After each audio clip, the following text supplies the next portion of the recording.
Canada में खालिस्तानियों के आका बने जस्टिन ट्रूडो को अब सिर्फ 48 घंटे की मोहलत दी गई है। क्या है पूरा मामला, समझेंगे विस्तार से। और इधर बिहार में राजनीतिक बवाल आज सुबह से ही शुरू हो गया। तड़के 4 बजे प्रशांत किशोर को गांधी मैदान से पुलिस घसीटते हुए ले गई। अब छात्र आंदोलन के क्या निकलेंगे मायने, समझेंगे इसे भी। और दिल्ली चुनाव के त्रिकोणीय मुकाबले में आरोप प्रत्यारोप का दौर शुरू हो चुका है। क्या कुछ चल रहा है दिल्ली चुनाव को लेकर, ये भी आपको बताएंगे। नमस्कार, खबर प्रधान शो देख रहे हैं आप। मैं हूं संगीता श्रीवास्तव।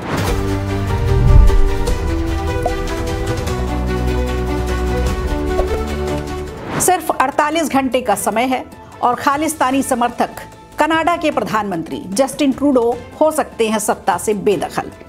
चर्चा गर्म है इस बात की कि अगले 48 घंटों के अंदर जस्टिन ट्रूडो पीएम पद छोड़ देंगे, यानी इस्तीफा दे देंगे। ट्रूडो इस वक्त अपने सबसे बुरे दौर से गुजर रहे हैं। उनके पास पार्टी का समर्थन भी नहीं बचा है। कनाडा के प्रधानमंत्री पद से जस्टिन ट्रूडो को हटाने के लिए पूरी तैयारी हो चुकी है। जस्टिन ट्रूडो के इस्तीफा देने से आखिर भारत में क्या मतलब निकलता है, क्या होंगे इसके मायने, इसको भी हम समझेंगे। देखा जाए तो पिछले कुछ समय से भारत और कनाडा के रिश्ते कड़वे हो चुके हैं। आने वाले बुधवार को लिबरल पार्टी की विशेष बैठक होने जा रही है। इसमें ट्रूडो को पीएम पद से हटाने का फैसला लिया जा सकता है। माना तो ये भी जा रहा है कि इस मीटिंग से पहले ही जस्टिन ट्रूडो खुद पीएम पद छोड़ने का ऐलान कर सकते हैं, ताकि विश्व स्तर पर जो उनकी बेइज्जती हो रही है उससे वो थोड़ा बहुत बच जाए। इधर कुछ दिनों से कनाडा की राजनीति में ट्रूडो की लोकप्रियता में भी भारी गिरावट आई है। विपक्षी कंजर्वेटिव पार्टी के सांसद जॉन विलियमसन ने जनवरी 2025 में ट्रूडो के खिलाफ अविश्वास प्रस्ताव लाने का ऐलान किया था।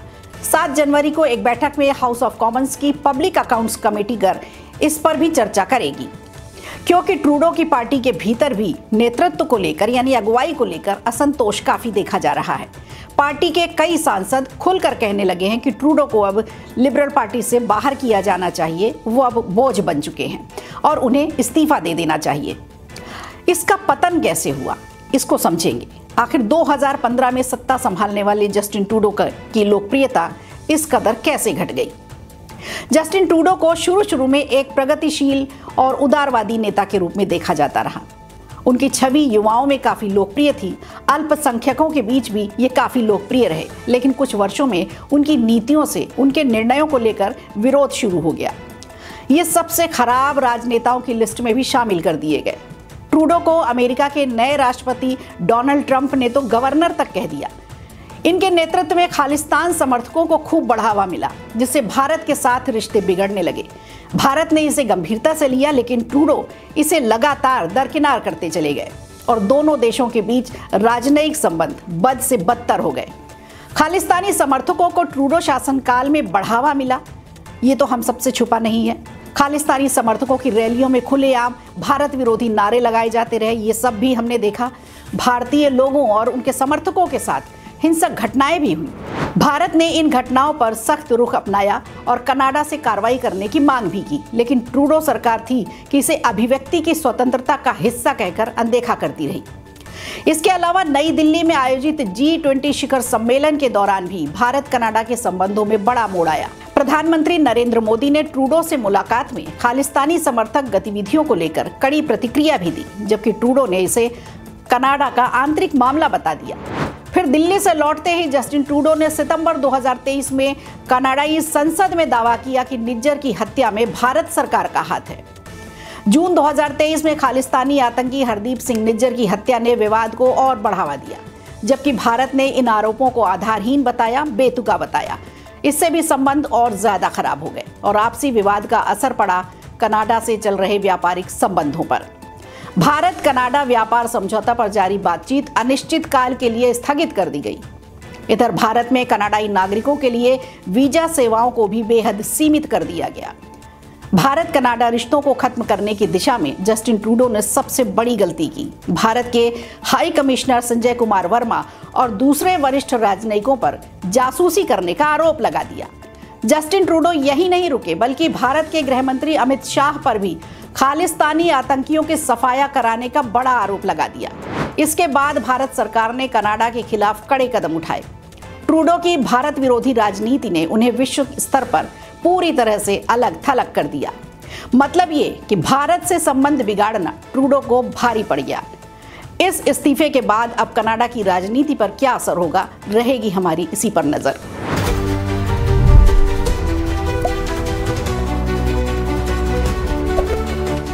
इधर बिहार के बवाल में रोज नए मोड़ आते जा रहे हैं। कभी नीतीश की पार्टी छोड़ने की चर्चाएं होती हैं तो कभी लालू के तेजवान पुत्र तेजस्वी की सियासी चालों की। ऐसे में बिहार में चल रहे बीपीएससी आंदोलन को लेकर छात्रों के साथ साथ राजनेताओं का पारा भी 7वें आसमान पर पहुंच चुका है। पीके से लेकर टीजे तक, यानी प्रशांत किशोर से लेकर तेजस्वी यादव तक, सभी बिहार के विपक्षी बाहुबली इस आंदोलन में कूद पड़े हैं। ये बात अलग है कि नेताओं का एम इस आंदोलन के जरिए सिर्फ वोट बटोरने का है, क्राउड फंडिंग का है। पीके से पहले तेजस्वी इस आंदोलन में पहुंचे थे, लेकिन उन्हें ज्यादा मुद्दे क्लियर नहीं हुए तो पीछे हट गए। लेकिन प्रशांत किशोर को अपनी राजनीति चमकाने का इससे अच्छा मौका दिखाई नहीं दिया और बहुत आत्मचिंतन करने के बाद प्रशांत किशोर इस आंदोलन में उतरे। लेकिन उन्होंने भी इसे छात्र आंदोलन कम अनशन ज्यादा समझ लिया और लिबरल्स के गांधी बनकर गांधी मैदान में गांधी मूर्ति के पास अपनी वैनिटी वैन और जन सुराज के चंद सैनिकों के साथ सरकार को ललकारने निकले थे। अनशन अच्छा चल रहा था, 5 दिन बीत चुके थे।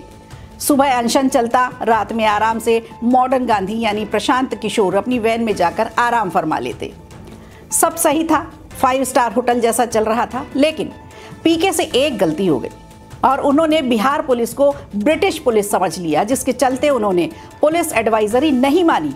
पुलिस बार बार कह रही थी इस जगह पर अनशन करना सही नहीं है, गैर कानूनी है, आप चाहें तो अपने लोगों को लेकर गर्दनी बाग जा सकते हैं। लेकिन उन्होंने एडवाइजरी को बिल्कुल उसी तरह नजरअंदाज किया जिस तरह लोकसभा चुनाव में बिहार की जनता ने जनसुराज को कर दिया था। ऐसा करते ही पुलिस ने आज यानी 6 जनवरी को सुबह 4 बजे एक्शन लेते हुए उन्हें गिरफ्तार कर लिया। गिरफ्तारी का वीडियो इंटरनेट पर खूब तेजी से चल रहा है। देखा जा रहा है कैसे प्रशांत किशोर को पुलिस हटाने की कोशिश कर रही है, लेकिन प्रशांत किशोर खुद को अंगद समझकर हिलने का भी नाम नहीं ले रहे। आजू बाजू से जनसुराज के कुछ सैनिकों ने भी उन्हें पकड़ रखा है, लेकिन जैसे तैसे मेहनत करके पुलिस उन्हें खींचकर घसीटते हुए ले गई। पहले पुलिस उन्हें अस्पताल ले गई, लेकिन प्रशांत किशोर ने जांच के लिए मना कर दिया। पुलिस की गाड़ियों के पीछे काफी दूर तक मीडिया और जनसुराज के लोगों ने पीछा किया, जिसके चलते पुलिस ने उन्हें देहात के एक इलाके में ही कुछ समय के लिए छिपा दिया। अब सवाल ये उठता है कि पुलिस ने गिरफ्तारी के वक्त क्या सच में प्रशांत किशोर को थप्पड़ मारा था? दरअसल गिरफ्तारी के बाद जनसुराज पार्टी लगातार ये आरोप लगा रही है कि प्रशांत किशोर पर पुलिस ने हाथ उठाया। लेकिन जब फुटेज देखें तो समझ में आता है कि खींचतान के बीच एक कार्यकर्ता प्रशांत को पीछे से आकर पकड़ लेता है। पुलिस उसे हटाने के लिए कार्यकर्ता के सिर पर एक थप्पड़ मारती है। तभी प्रशांत उसे बचाने के लिए अपना हाथ बढ़ाते हैं, जिससे वो थप्पड़ प्रशांत के हाथ पर पड़ जाता है, जिसके आधार पर कार्यकर्ता ये दावा कर रहे हैं कि पुलिस ने प्रशांत किशोर को थप्पड़ मारा। फिलहाल तो एसडीजेएम आरती उपाध्याय की कोर्ट से प्रशांत किशोर को जमानत मिल गई है, लेकिन आगे का कुछ कह नहीं सकते। आपको बता दें, उन्होंने कहा था कि तेजस्वी और राहुल आंदोलन को अगर लीड करे तो वो उनका साथ देंगे, लेकिन दोनों में से किसी ने भी सक्रियता नहीं दिखाई, किसी को उत्सुकता नहीं रही। राहुल तो विदेश यात्रा पर हैं, लेकिन तेजस्वी ने भी इस पर चुप्पी साध रखी है। प्रशांत ने अकेले ही पूरा अनशन किया और अब उनकी गिरफ्तारी से एनडीए सरकार पर तो सवाल उठेंगे ही, साथ ही तेजस्वी की सियासी चालें भी अब तेज हो सकती हैं।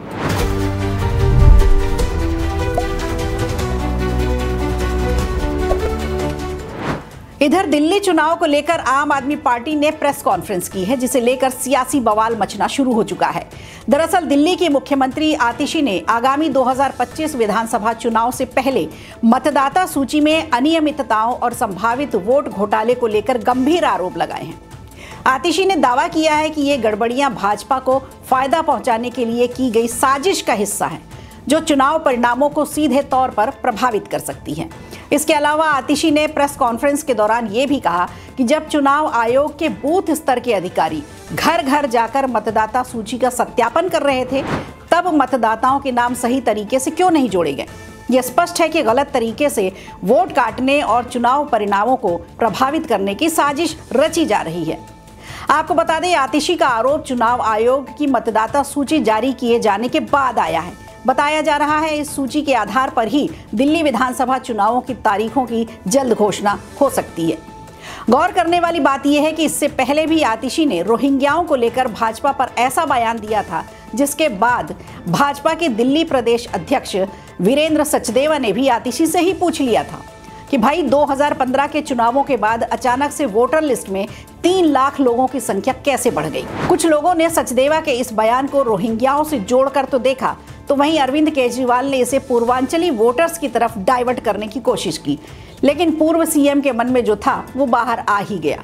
उन्होंने भरे मंच से जो बयान दिया वो कुछ इस तरह से पेश किया कि मानो वो पूर्वांचली ही रोहिंग्या है। तो अब देखने वाली बात होगी कि दिल्ली चुनाव में कौन किस पर किस तरह से आरोप लगाता है और उनका वो जवाब किस तरह से देता है। खबर प्रधान में आज के लिए इतना ही। दीजिए इजाजत, नमस्कार।